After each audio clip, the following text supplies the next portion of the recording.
Je crois que c'est cela, donc il n'y a pas lieu d'avoir peur ou quoi que ce soit. Donc c'est la première série de questions. Nous avons choisi la méthodologie de vider toutes les questions et les ministres vont se succéder pour...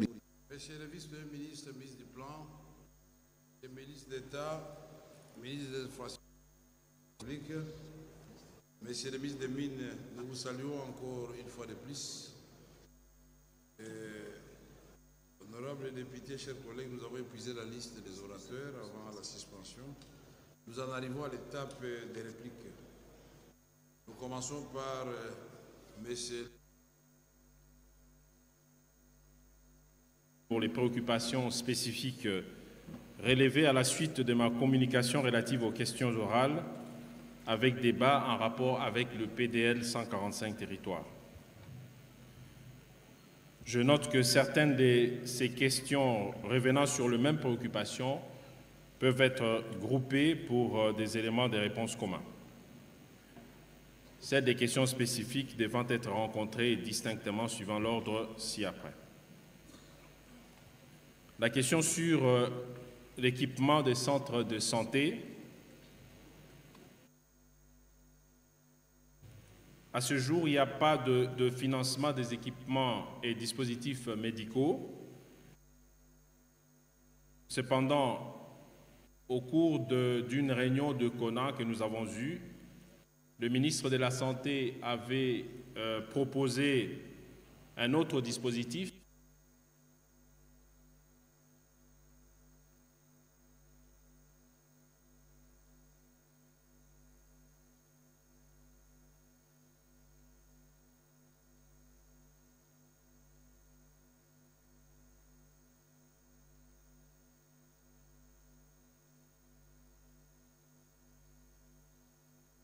un dispositif plus consistant pour qu'une fois un patient soigné dans un territoire ne soit pas obligé pour de simples maladies d'être évacué à un autre endroit alors qu'il y a des difficultés déjà sur le plan des infrastructures routières.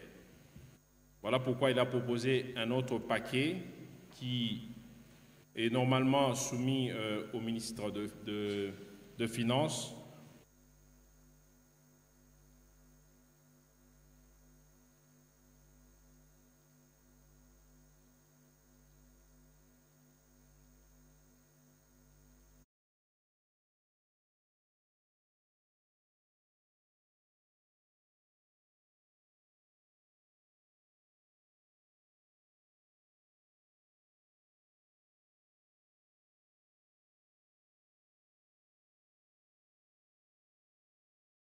Avec le gouvernement et encore le risque que l'Assemblée soit jugée partie.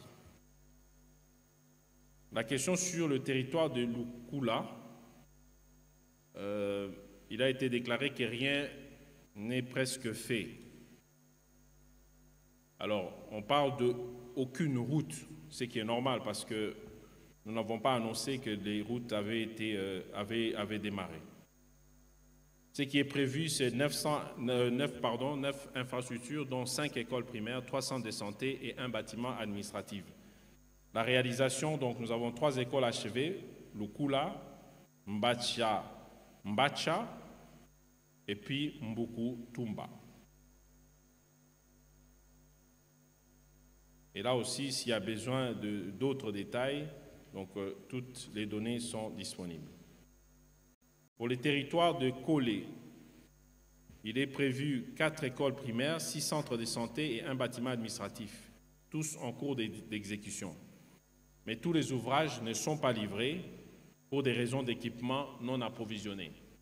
Parce qu'il faut savoir qu'aujourd'hui, avec toutes les difficultés que les prestataires ont connues, évidemment, ils se retrouvent parfois dans des difficultés de pouvoir honorer cet engagement avec le budget qui était prévu au départ. Donc il y a encore quelques discussions sur la qualité des matériels ou des équipements qu'il faut mettre dans certains ouvrages.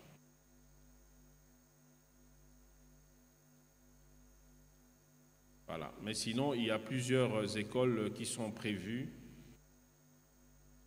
plusieurs écoles, les centres de santé et un bâtiment administratif. Les territoires des Katakokombe.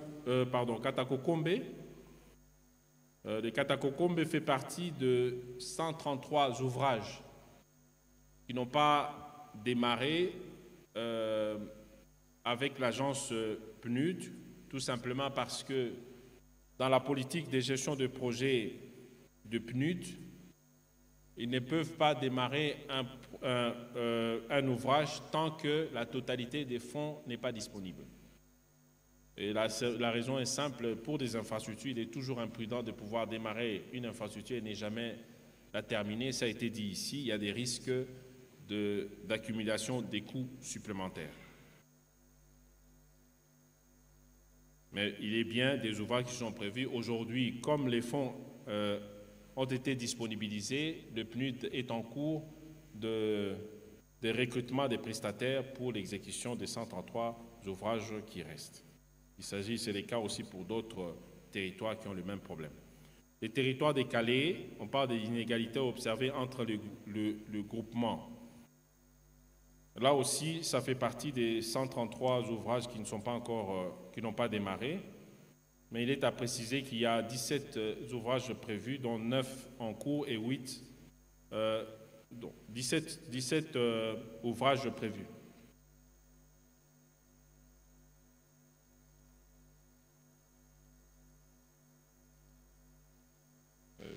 OK, pour certains, hein, donc pas pour tout. Donc il y a 9 en cours et 8 en attente des signatures de contrat. Voilà. Tous les secteurs du territoire devraient donc se retrouver, comme je l'ai dit ici. Donc si ce n'est pas pour une école, ça sera pour un bâtiment administratif ou pour une route un peu plus importante que dans d'autres territoires. Les groupements Kalonge, qui n'est pas prévu, donc c'est le cas, dans le premier volet, mais c'est prévu par la suite. Donc il y a le forage, les lampadaires, les routes, etc. Pour Boloé, il y a un centre de santé Maïbano qui est prévu. Les territoires des Béni, le non-paiement de fournisseurs des travaux qui accusent la société RSADEC. En réalité, c'est le prestataire qui doit payer le fournisseur. Et le BSECO, donc l'agence d'exécution, est au courant de ce problème et s'active à résoudre cette question. Et si cela perdurait, comme je vous l'ai expliqué, BSECO détient 10% encore de cette société et pourra donc à terme déduire ça de ce montant-là. Pour la province de Kwango, des justificatifs sur le retard. Les statistiques données reflètent bel et bien la réalité d'état d'avancement des travaux, notamment dans les territoires de Féchi, Kasongolunda et Kaemba. Le retard est essentiellement dû aux difficultés d'accessibilité dans différents sites et insécurité précisément à Popokabaka et aux environs, contrairement au territoire de Kenge où toutes les infrastructures sont achevées dans les 14 sites. Les conflits dans les territoires d'Isangi, dans la Chopo. Donc il y a le suivi conjoint il y aura le suivi conjoint entre le ministère du Plan et de la Coordination de l'aide au développement et du ministère de l'Éducation nationale pour la résolution de conflits pour la situation de l'école Saint-Laurent. Il est à noter que des situations similaires n'ont pas créé des problèmes dans d'autres provinces comme celle de Congo central. Il en est de même de la situation du centre de santé construit dans une concession privée d'une famille régnante. Le ministère des Affaires foncières, les autorités territoriales et le gouvernement provincial sont mis à profit pour qu'un compromis soit trouvé. Il existe donc, pour ce qui est de sites, il existe bien des procès-verbaux d'attribution de sites pour le projet. Pour les territoires des Libengé, de contestation des statistiques, tous les ouvrages prévus dans le volet 1 pour les territoires des Libengé ont été effectivement livrés en 2023 par le prestataire Korereba, dont 6 écoles, 3 centres de santé et un bâtiment administratif. Pour les territoires de Muchacha, on parle d'absence de vitres pour faire des fenêtres, c'est vrai, mais toutes les écoles ont été construites selon un plan type élaborée par le ministère sectoriel de l'Éducation nationale. Il s'y est cependant de préciser que cette structuration a été motivée par les actes de vandalisme des bâtiments exposant ces écoles. Donc s'il s'agit des questions de revue, donc ça c'est l'objet à d'autres discussions. Pour les territoires des Mouchi, il est prévu un bâtiment administratif. Il est actif mais à l'arrêt, soit 20% d'exécution seulement. 9 centres de santé actifs mais aux arrêts. 10 écoles primaires aussi à l'arrêt. Taux d'exécution physique moyen 22,73%. Entreprise attributaire, le groupement ASCAT SARL, SPPE SARL, le groupement en défaillance. La décision et la mise en régie et signature envisagée avec les régisseurs dont on a parlé des diocèses d'Inongo. Territoire de Monkoto, Chouapa, rien n'a été fait et les briques sont fabriquées en Bandaka en lieu et place de Monkoto. Ici, la prévision est de 10 écoles primaires, 4 centres de santé et un bâtiment administratif. La réalisation, il y a 4 centres de santé donc, réalisés, plus un bâtiment administratif en cours au niveau de l'élévation de murs. Les 10 EP, donc écoles primaires, font partie des infrastructures qui attendent la signature des contrats. L'entreprise a utilisé un lot de blocs pour ce qui est donc, de la question des briques fabriquées en Bandaka. L'entreprise a utilisé un lot de blocs ciment qu'elle avait en dehors de Monkoto pour le démarrage des travaux. Province de Kasaï, sur le problème de... l'honorable a posé la question parce qu'on parlait de la question de la sécurité, alors que là-bas, tout est paisible. Il s'agit plutôt d'un autre problème, plutôt le problème d'acheminement des matériaux pour les difficultés d'accès. Les territoires de Kibombo, à Maniema, la déclaration, rien n'est fait. Les ouvrages prévus sont 16 ouvrages, dont 5 centres de santé, 10 écoles et un bâtiment. En termes de réalisation, de centres de santé, 2 achevés, Dikouloulou et Outaga, et 4 écoles achevées, Kasinguvu, Kitambwe, Lokombe et Katete.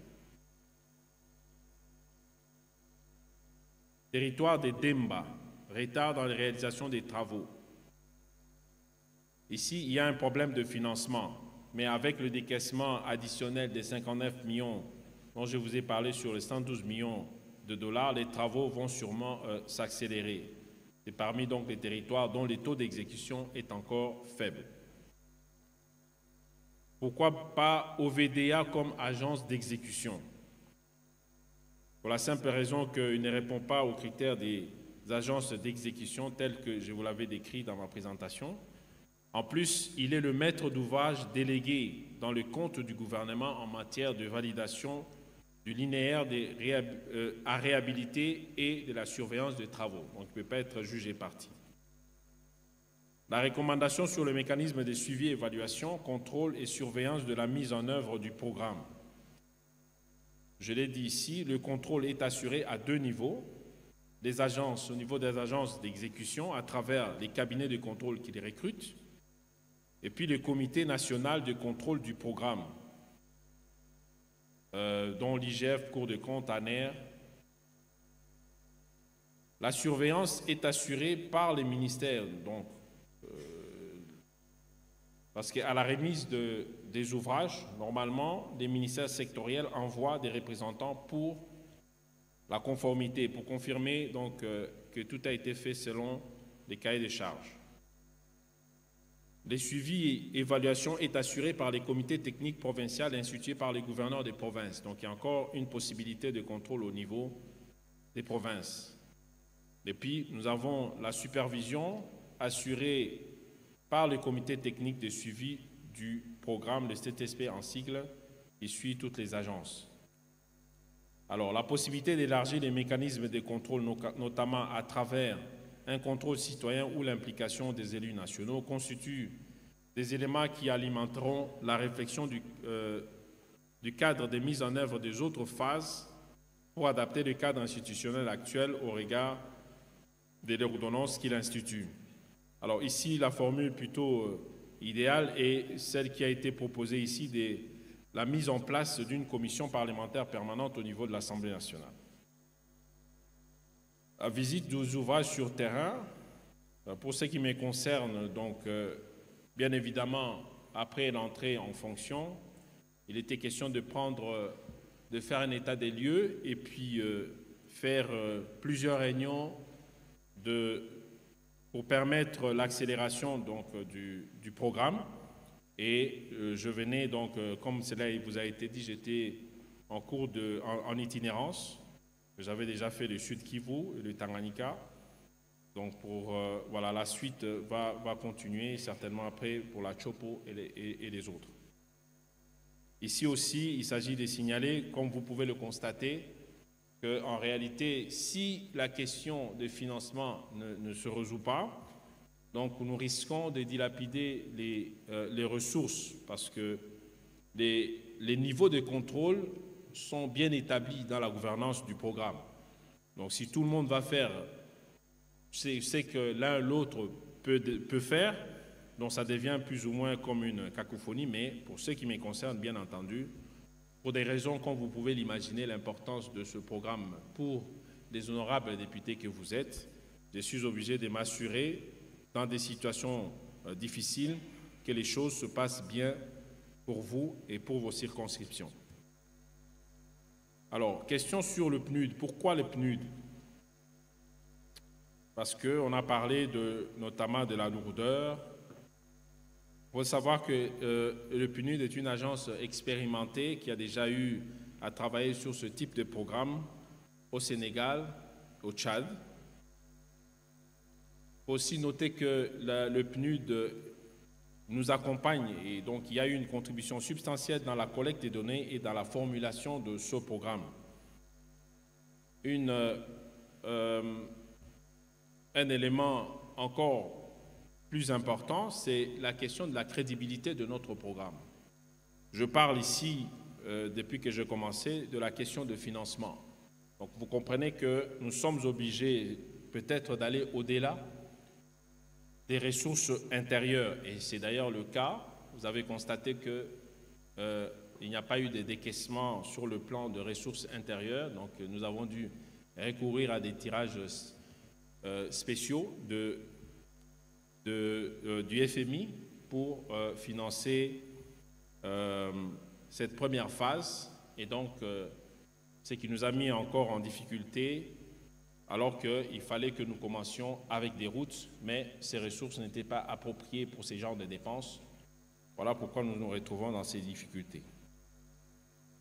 Notez aussi que la RDC aujourd'hui, pour ce programme, ça montre encore l'importance et la qualité de la vision de ce programme. Et citer un exemple, et par exemple pour le Gabon qui vient de lancer son PDL dans son pays en mettant en exergue 200 millions de dollars déjà, mais aussi d'autres pays qui consultent le PNUD pour qu'ils puissent venir consulter la RDC. Il y aura peut-être un pays bientôt qui viendra dans ce cadre-là. Alors, la question de SOCO, qui n'était pas payé par le PNUD, c'est tout simplement, comme je l'ai expliqué, pour des prestataires qui, bien sûr, ont financé, mais qui n'ont pas pu prouver par l'exécution avec des factures les dépenses qui ont été effectuées avec cet argent, donc difficulté, bien sûr, de se faire rembourser. Les mécanismes de récupération des fonds non utilisés par les prestataires. Il faut noter que les entreprises sont payées sur base de présentation des décomptes qui sont adossés sur le volume des travaux réalisés. Donc, il est presque dérisoire. Donc, ce montant-là est presque dérisoire, d'autant plus que les paiements se font au fur et à mesure de l'exécution des travaux. Voilà. Donc là, je crois que je couvert la plupart des questions. Alors, honorable président de l'Assemblée nationale, honorable membre du bureau, honorables députés nationaux, dignes représentants du peuple, Au terme de cet exercice de redevabilité, je voudrais vous remercier pour la qualité du débat et surtout les préoccupations relevées ainsi que les recommandations formulées qui attestent de l'engagement de l'auguste Assemblée à la réalisation de cet ambitieux programme de développement à la base. À titre de perspective pour améliorer drastiquement la performance, nous allons orienter nos efforts vers le renforcement du cadre de discussion idéal pour un suivi détaillé site par site, l'élargissement de la stratégie de mobilisation des financements, notamment l'organisation de la conférence des investisseurs, et en vous demandant aussi, ça c'est ce que je viens de dire tantôt, la possibilité, pourquoi pas, d'utiliser les crédits alloués à la caisse des péréquations, et puis la nécessité de la mise en œuvre de toutes les composantes pour plus d'impact. Voilà pourquoi, comme je l'ai dit, je sollicite votre accompagnement pour la poursuite de la mise en œuvre de ce programme en accordant suffisamment de crédits pour le projet de loi 2025 qui est sur votre table. Une note importante, c'est, comme vous l'avez pu le remarquer, c'est un terme que j'emprunte des territoires visités. On nous parle des réalisations au milieu de nulle part. Ceci, c'est juste pour ma part, sur le plan personnel, pour vous dire mon engagement parce que, en tant que ministre du Plan, ce programme est très important à mes yeux, tout simplement parce que, comme vous le savez, nous avons un programme national stratégique de développement qui va nous coûter autour de 94 milliards que nous n'avons pas. Ici, il s'agit d'une solution comme un programme accélérateur pour des délais un peu plus courts qui nous permet d'avancer petit à petit sur un certain nombre d'éléments de développement de notre pays. Voilà aussi pourquoi nous parlons aujourd'hui de la possibilité de la grande revue pour permettre à ce que toutes les imperfections, comme je l'ai dit, remarquées dans ce projet de succession soient prises en compte et nous permettent d'avoir une prochaine version qui va encore de nouveau rajouter d'autres éléments au-delà des écoles, centres de santé, des routes, mais plutôt d'autres éléments qui vont augmenter la possibilité pour nos territoires de pouvoir accueillir d'autres investissements, parce qu'en réalité, l'objectif ici, c'est de voir plus loin que, non, pour moi, de vous rassurer sur ma volonté de pouvoir travailler d'arrache-pied pour ce programme et aussi pour nos populations qui n'ont pas encore vu des ouvrages ou peut-être dans des situations d'imperfection, que nous irons jusqu'au bout avec ce programme. C'est un programme, comme vous l'avez constaté, avec une gouvernance assez sérieuse. Et donc nous veillerons à ce que l'argent qui est dépensé puisse réellement servir au développement de nos populations locales.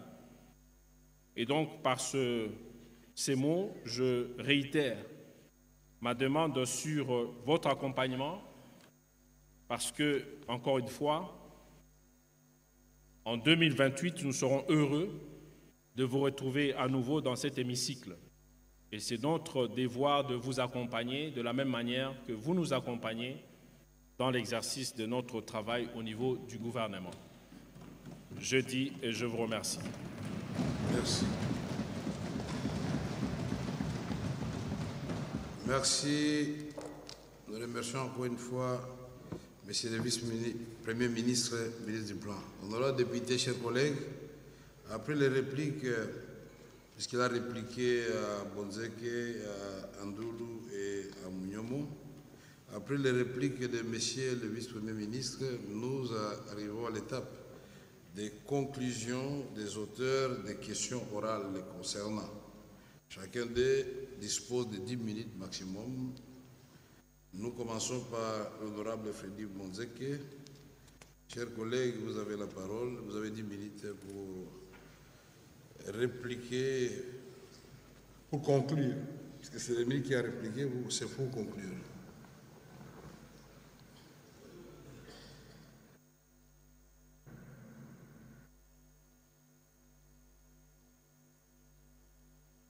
Honorable, vous avez la parole. Merci beaucoup, honorable président. J'ai posé une question orale avec débat, avec des questions précises. Et le vice-premier ministre, ministre du Plan, a répondu aussi de façon précise. Des réponses que j'ai écoutées me donnent satisfaction à moitié. Autrement dit, il y a des préoccupations qui ont été rencontrées et d'autres qui n'ont pas été rencontrées. Par exemple, j'ai posé la question au vice-premier ministre d'évaluer les programmes et de dire si là il s'agit d'une réussite ou d'un échec. À cette question, en ce qui concerne la province de Mai-Ndombe, le ministre n'a pas répondu à la question, mais bien au contraire, a fait une gymnastique, un exercice consistant à relever les gaps entre l'exécution physique et l'exécution financière, sauf dans les territoires de Kwamouth où l'exécution physique est supérieure à l'exécution physique est supérieure à l'exécution financière. Dans tous les autres territoires, c'est bien au contraire, c'est le contraire, c'est-à-dire l'exécution financière est supérieure à l'exécution physique. Seulement que, en le disant de cette manière, je ne sais pas pourquoi le vice-premier ministre ne considère pas ou ne constate pas que les prestataires, les sociétés prestataires ont en ce moment ou détiennent des fonds sans avoir fait le travail. Et ces comportements-là s'appellent en droit détournement des deniers publics.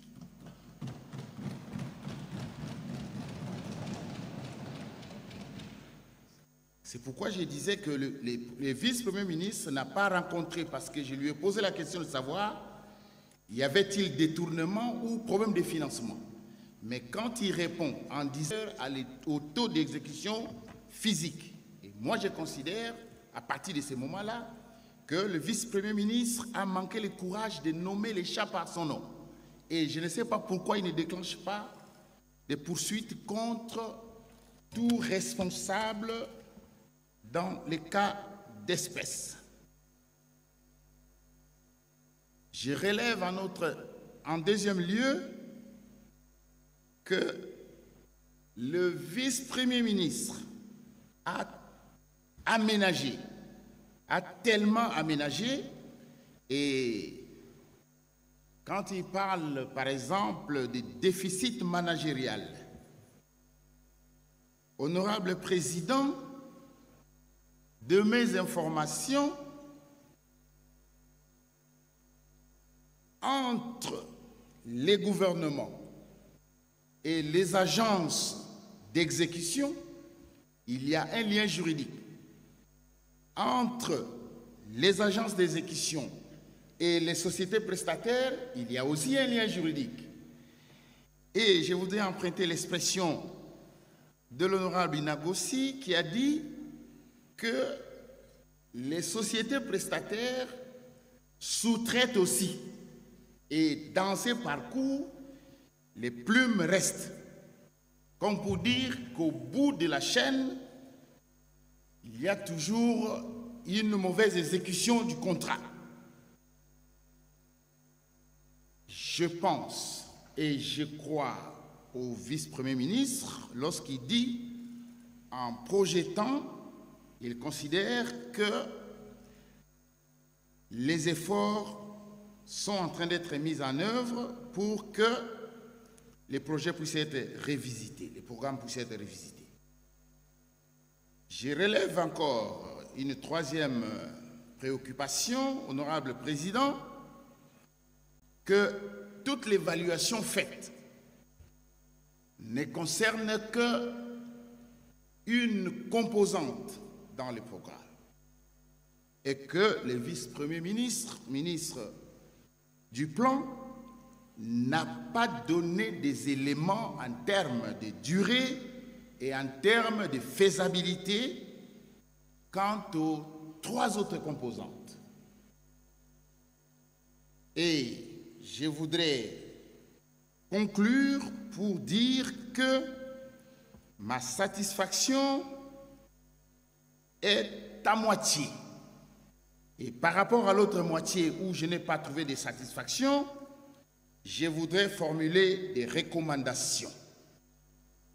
La première recommandation que je formule à l'endroit du vice-premier ministre, ministre du Plan, c'est la mise en place d'une commission de suivi et évaluation.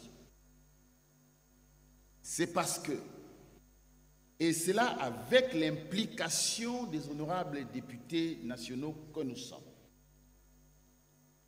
parce que des structures mises en place en vue de la gouvernance du programme ne ressort pas clairement qui est qui pour faire les suivis